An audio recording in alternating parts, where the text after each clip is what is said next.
EPL Game Week 4, Liverpool menentang Burnley. Bagi aku satu game yang nak kata epic tu tak lah, tapi aku boleh puji semangat juang yang ditunjukkan oleh anak buah Scott Parker.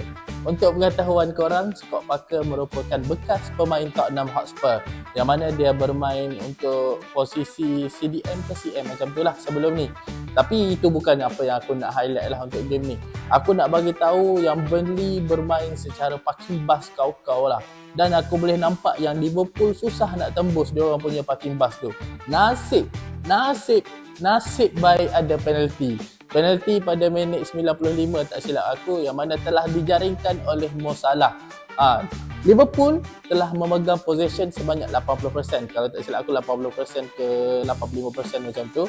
Dan nampaklah yang Burnley dapat bola je clear.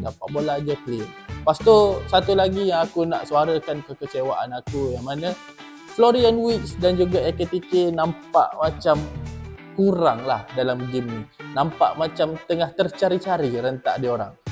Dan aku nampak dan aku dapat rasakan yang dengan kehadiran Alexander Isak nanti untuk game menentang Atletico Madrid dengan adanya pula Ekitike, adanya lagi Florian Wirtz, mungkin diorang boleh menjaringkan orang kata kalau Mak Saleh kata a bundle of goal lah.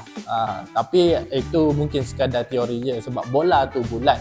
Lepas tu satu lagi aku nak bagi tahu untuk game malam tu masa menentang Burnley, aku nampak yang masing possession ball memang Liverpool pegang dan memang sangat mantap lah. Tapi apa yang kurangnya untuk game tu, diorang nampak sangat gelojoh. Zoboslai nak try, KTK nak try, Salah pun nak try. Semua sibuk nak jadi hero. Tapi last dapat gol daripada apa? Penalty juga. Hari tu fan Liverpool duk kata dekat MU menang nasib kan. Ni kali ni Liverpool menang lawan Burnley ni menang macam mana? Menang epic ke menang nasib? Cuba korang fikir-fikirkan. That's all from me. #rival jangan koyak.